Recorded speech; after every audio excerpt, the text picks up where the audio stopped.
그 후보님 얼마 전에 국민의힘 의원들이 그 대법원장 출근 차량 막고 거의 무력 시위하다시피 한 거 알고 계시죠? 예. 당시 언론 보도에 따르면 한 10여 명 정도 되시는 분들이 말하자면 몸싸움을 심각하게 벌리고 또 어떤 분들은 펜스를 좀 넘어가고 또 뭐 보수 유튜버들하고 일부 지지자들이 뭐 심하게 몸싸움도 하고 대법원장에 욕설을 퍼붓고 이제 이런 사태가 있는데 이게 사법부의 일원으로서 어떻게 생각하십니까? 예. 저는 이렇게 생각합니다. 헌법기관을 맡고 있는 수장으로서는 국민의 모든 비판을 다 감수해야 될 그런 의무는 기본적으로 있다고 생각합니다. 다만 그 표현의 방법에 있어서는 조금 더 온당한 온유한 방법으로 하는 것이 낫지 않을까 그런 아쉬움을 가지고 있습니다. 맞습니다. 그러니까 이게 사실은 면담을 통해서 우리가 의견을 전달을 충분히 할 수도 있죠. 그리고 또 맞듣지 않으면 상임위를 통해서 충분히 따지면 될 일을 이렇게 다수가 가서 무력 시위를 하고 사실은 그 당시에 이제 주호영 당대표 권한대행께서 대법원장이 헌법에도 반하고 또 사법부의 독립에 반하는 일들을 무시를 하고 있어서 사퇴하라 이렇게 얘기를 했는데 실질적으로 그 방법 내용은 입법부가 사법부를 갖다 무시하거나 아니면 오히려 사법부 독립을 해하는 방식으로 그 내용이 어쨌든 간에 그렇지 않습니까? 동의하십니까? 예, 지금 말씀하신 그 부분은 사실 제가 잘 알지를 못해서 뭐라고 좀 말씀을 드리기 곤란합니다만 어쨌든 사법부의 독립을 위해서 말씀해 주시는 위원님의 그런 특히나 이제 고언이- 당일날 뭐 야당이 공식 회의석상에서 대법원장을 보니까 벌레라고 표현을 했더라고요.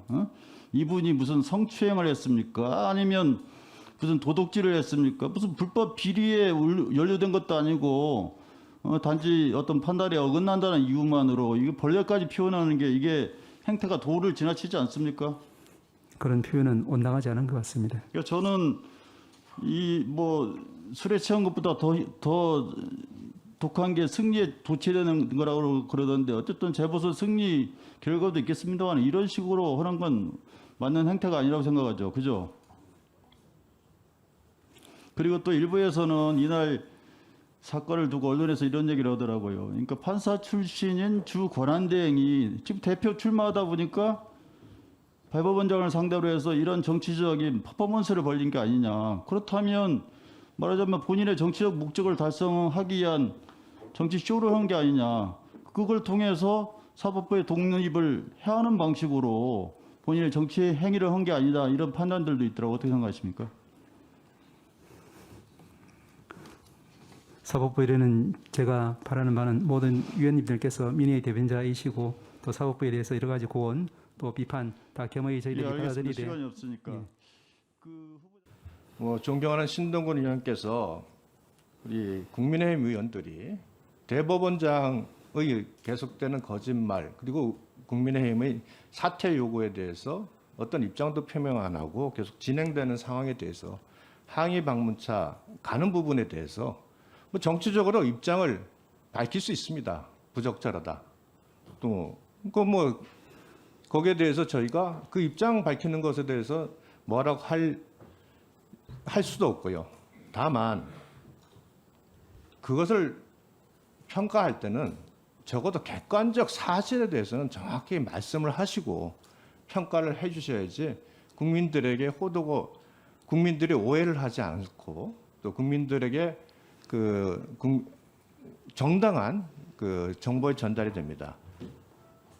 거기에서 현장에서 다소 소란스러운 측면이 있었습니다만 그 당시에 경찰이 설치한 펜스에 국회의원 누구도 타 넘어간 적이 없습니다.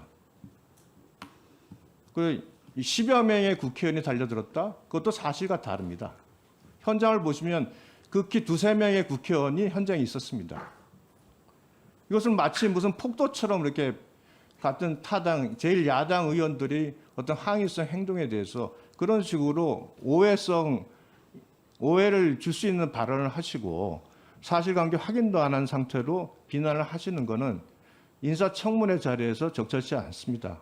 이 자리에서 대법원장의 어떤 문제에 대해서 말씀하시는 건 이해가 됩니다만 이게 그 인사청문회 자리에서 타당에 대한 어떤 행동에 대해서 그런 식으로 정치적 비난을 하는 것은 이 자리 질문의 취지도 맞지 않고요. 이 부분에 대해서는 신동근 의원께서 사실관계가 틀렸다는 부분에 대해서는 인정을 하셔야 되고요. 그리고 이거는 엄중히 유감의 뜻을 좀 표명해 주셔야 된다고 저는 생각을 합니다.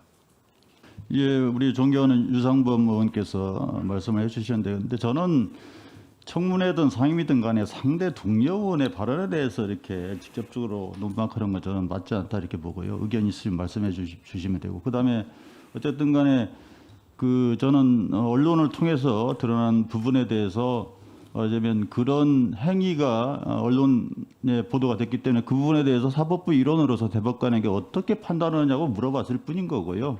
그리고 또 하나는 어쨌든 간에 그 부분과 관련해서 사실 여부가 만약에 예를 들어서 10여 병이 가지 않았다든지 그런 부분들이 팩트라면 그 부분은 제가 받아들이겠습니다. 이상입니다. 네. 우리 신현님 말씀 중에 또 하나 지적할 게 있습니다. 분명히 해야 될 것은 언론을 통해서 보도된 것을 말씀을 하셨다고 그러는데 어느 언론에도 펜스를 넘어가고라는 표현이 없었던 걸로 저는 알고 있습니다. 좀 있으면 한번 제시를 해보십시오. 그리고 인사청문회장에서 다른 당의 대표의 행위에 대해서 당 대표로 출마하기 위해서 오보를 한다라는 라고 표명하는 것은 부적절하다고 생각합니다. 이게 지금 우리 당대표 권한대행의 행위가 그거는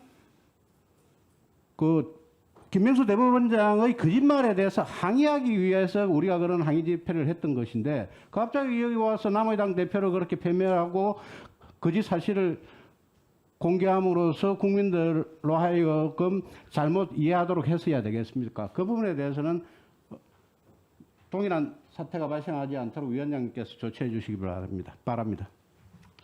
우리 신동건 의원님께서 분명히 언론에 보도된 내용을 가지고 근거해서 말씀하셨고, 언론에 보도된 내용을 보면은 그 당시에 이제 제가 간단히 직접 언론에 보도된 내용 자체를 보면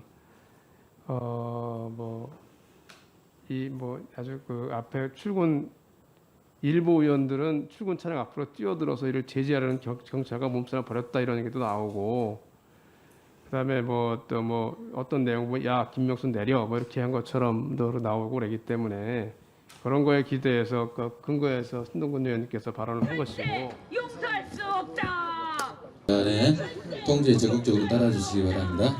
마스크는 반드시 착용해 주시기 바랍니다.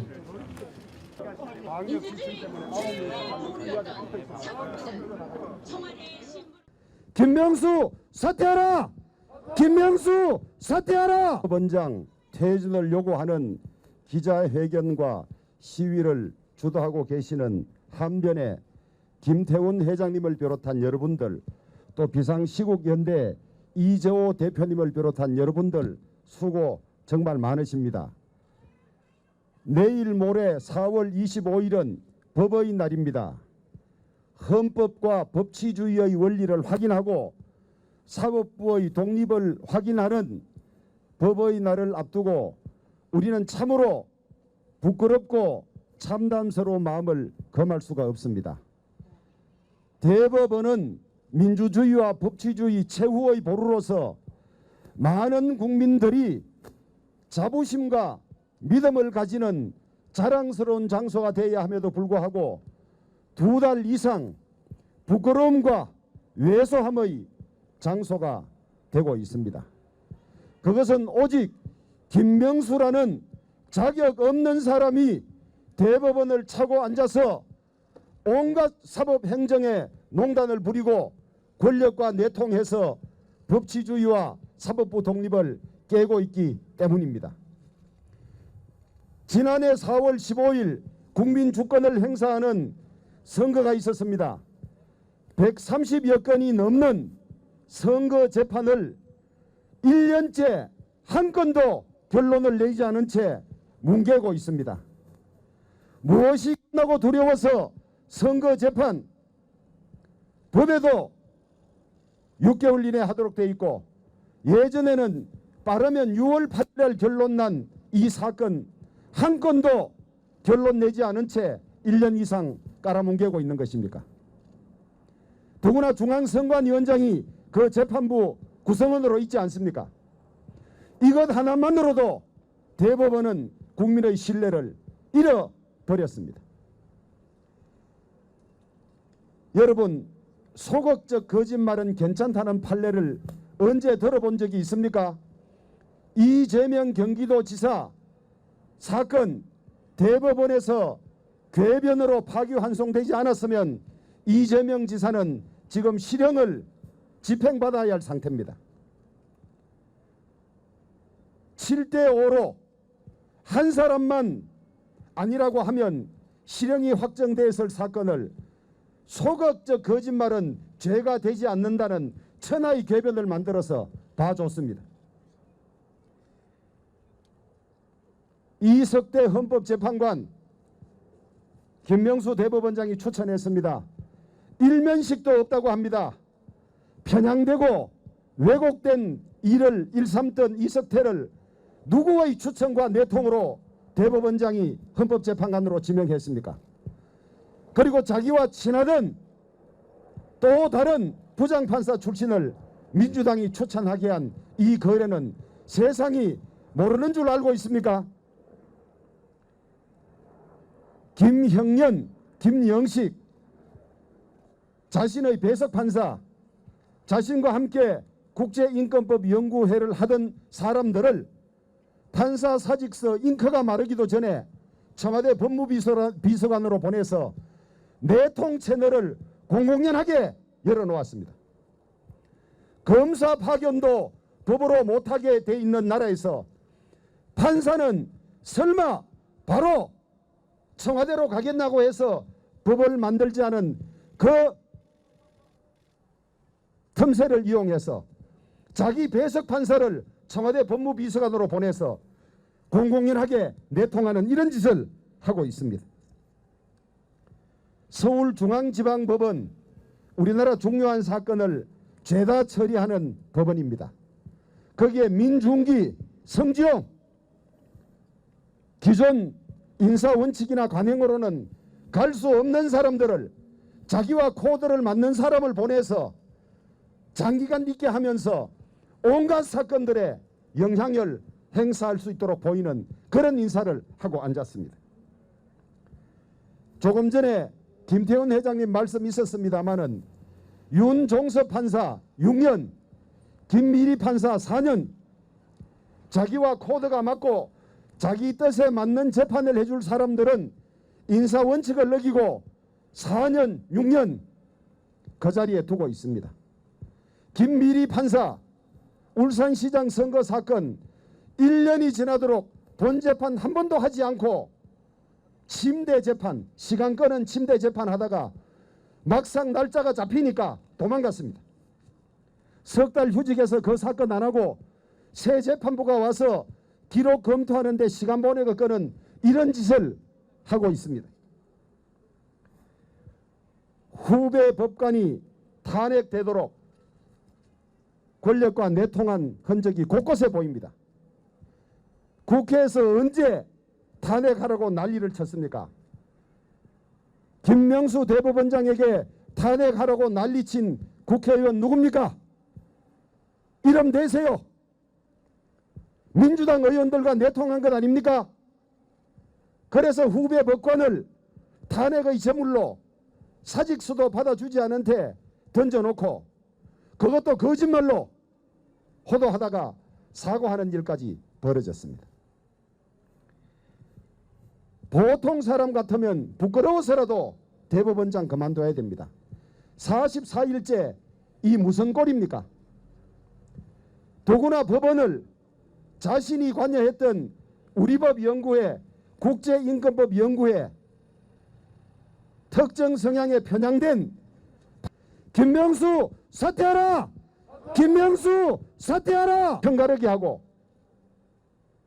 재판을 무력화하는 이런 짓을 일삼고 있습니다. 만약에 국회가 야당이 과반이 넘었다면 진작에 탄핵됐을 겁니다.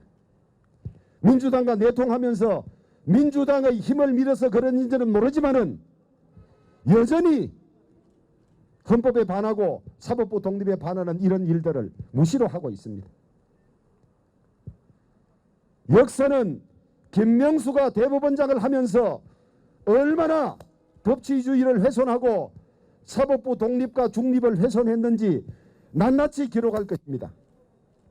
우리 당은 김명수 사법부의 이런 문제점들을 낱낱이 고발하고 후대 기록으로 남기는 백서를 곧 발간할 예정입니다. 우리는 그 백서 원고를 사전에 김명수 대법원장에게 보내서 본인의 입장을 들을 것입니다.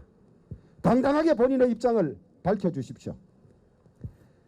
설사 본인이 잘못이 없다 하더라도 44일째 이렇게 사법부 독립이 훼손됐다고 외치는 국민들이 있으면 다른 대법원장 같았으면 부끄러워서라도 그만뒀을 겁니다. 한 번도 내리지 않고 경호차 호위받으면서 출퇴근하고 덜 앉아 있는데 김명수 대법원장의 말로가 어떻게 되는지 우리 여러분 다 같이 지켜보고 법치주의와 민주주의, 사법부 독립을 훼손한 장본인의 말로와 인과응보가 어떻게 되는지 지켜보도록 하십시다. 김명수 사퇴하라! 김명수 사퇴하라! 김명수는 즉각 사퇴하라!